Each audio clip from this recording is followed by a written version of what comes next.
ప్రభునందు ప్రియులారా, ప్రభు అయిన యేసుక్రీస్తు నామమున మీ అందరికీ శుభవందనాలు తెలియజేస్తూ ఉన్నాను. ఈ దినమందు ఈ మట్టలాదివారమున మిమ్మల్ందరినీ కూడా దేవుని మాటలు ధ్యానించడానికి ప్రేమపూర్వకంగా ఆహ్వానిస్తున్నాను. తలలు వంచినట్లయితే చిన్న ప్రార్థనతో నేటి వాక్య ధ్యానంలోని ప్రవేశిద్దాం. మహాపరిశుద్ధుడా, ప్రేమగల మా తండ్రి, గొప్ప దేవ, మీకు స్తోత్రం చెల్లిస్తూ ఉన్నాం. ఈ సంవత్సరం అంతా మీరు మీ కృపలో మమ్మలను భద్రపరిచి మరొక మట్టలాదివారంలో యేసుక్రీస్తు వారు జయప్రవేశం చేసిన ఆ సంగతిని జ్ఞాపకం చేసుకోవటానికి మీరు మాకు ఇచ్చిన కృపను బట్టి మీకు వందనాలు. మీ మాటలు ఈ సమయం ముందు ధ్యానిస్తూ ఉండగా మీ ఆత్మ చేత మాతో మాట్లాడండి. మా జీవితాలలో గొప్ప ఉజ్జీవాన్ని రగిలించమని యేసునామమున అడుగుచున్నాము తండ్రి, ఆమేన్. ప్రభునందు ప్రియులారా, ప్రతి సంవత్సరం కూడా ఈ దినమందు యేసుక్రీస్తు వారు యెరూషలేములోనికి జయప్రవేశం చేసిన సంగతిని మనము జ్ఞాపకం చేసుకుంటూ ఉంటాం. యేసుక్రీస్తు వారు 3.5 సంవత్సరాల పరిచర్య చేసిన తర్వాత యెరూషలేములోనికి ఆయన యొక్క మరణము నిమిత్తమై ఆయన అఫీషియల్గా అధికారికంగా ప్రవేశించినట్లుగా మనకు లేఖనాలు తెలియజేస్తూ ఉన్నాయి.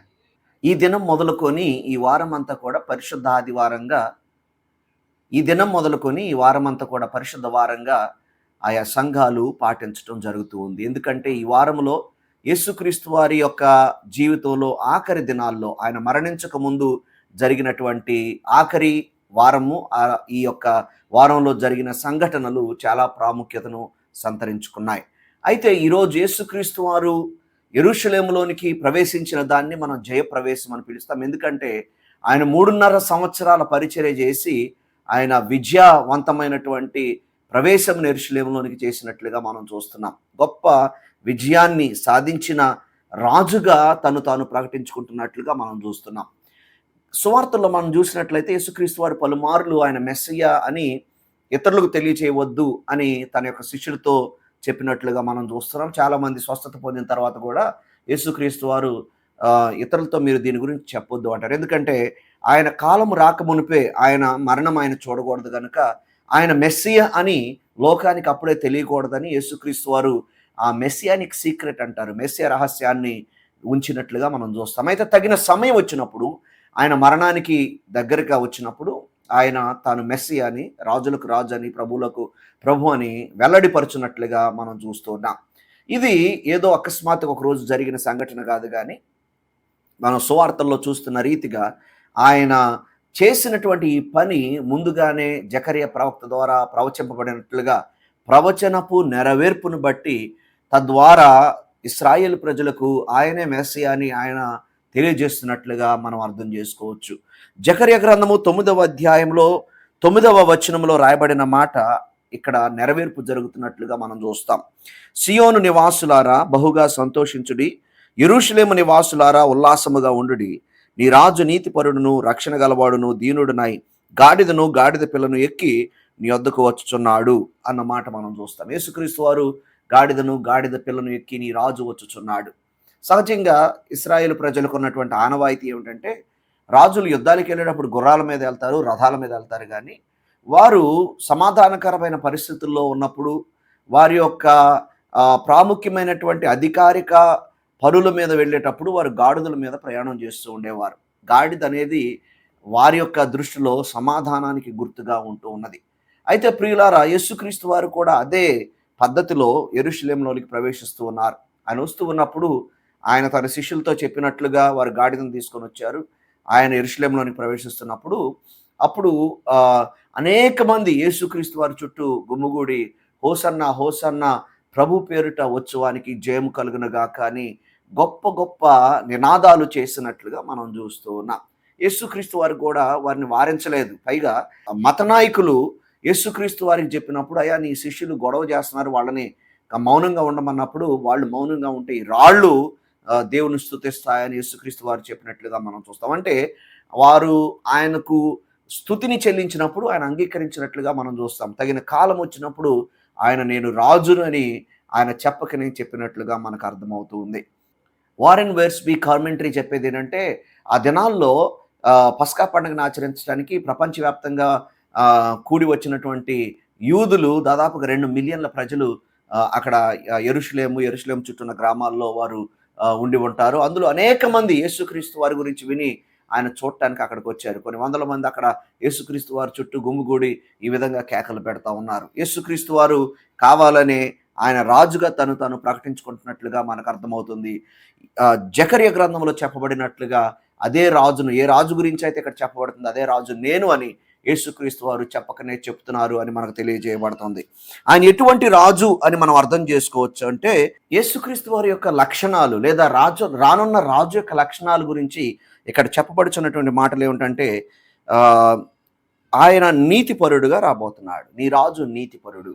అప్పటి వరకు నీతిని న్యాయాన్ని జరిగించే రాజులు ఇశ్రాయేలీల్లో కానీ యోధావారిలో కానీ, లేకపోతే ఆ తర్వాత వచ్చినటువంటి వారిని పరిపాలించినటువంటి అషూరీల్లో కానీ, బబులోనీయుల్లో కానీ, మాదియ పారసిక రాజుల్లో కానీ, ఆ తర్వాత వారిని పరిపాలించినటువంటి రోమనుల్లో కానీ ఎక్కడా కూడా మనకు కనిపించరు. కానీ యేసుక్రీస్తు వారు నీతిని అనుసరించి పరిపాలించేవాడు, నీతి న్యాయములను అనుసరించి పరిపాలించేవాడు నీ వద్దకు వస్తూ ఉన్నాడు అని చెప్పడం చూస్తాం. తర్వాత రక్షణ గలవాడు, ఆయన మిమ్మలను రక్షించేవాడు, మిమ్మలను విమోచించేవాడు, అటువంటి రాజు మీ దగ్గరికి వస్తున్నాడు.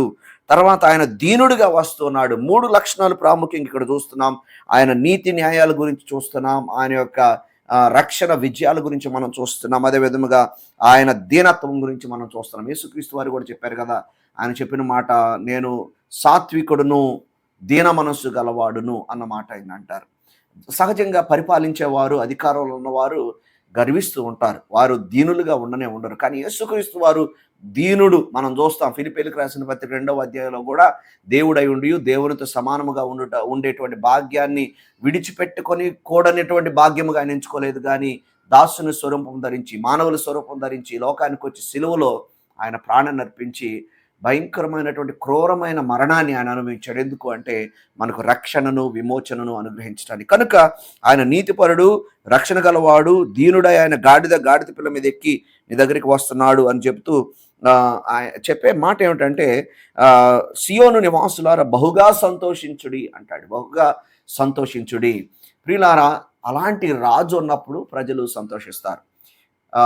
అన్యాయం జరిగించేవారు, అక్రమం చేసేవారు అధికారులుగా ఉన్నప్పుడు ప్రజలందరూ కూడా దుఃఖిస్తారు, వేదన చెందుతారు, నీతిమంతులు బాధపడతారని కూడా సామెతల గ్రంథంలో మనం చూస్తాం. ప్రియులారా, మరి నీతి కలిగిన ఈ రాజు వచ్చినప్పుడు సంతోషించేటువంటి సమయం ఇది.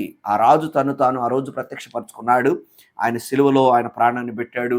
కానీ ఒక రోజు ఆయన రాబోతున్నాడు, తన యొక్క రాజ్యాన్ని పరిపూర్ణంగా భూమి మీద స్థాపించి ఆయన నీతి న్యాయములు సమాధానముతో కూడిన పరిపాలన చేయబోతా ఉన్నాడు. ఆ పరిపాలన కోసం మనందరం ఎదురు చూడవలసిన వారమై ఉన్నాం.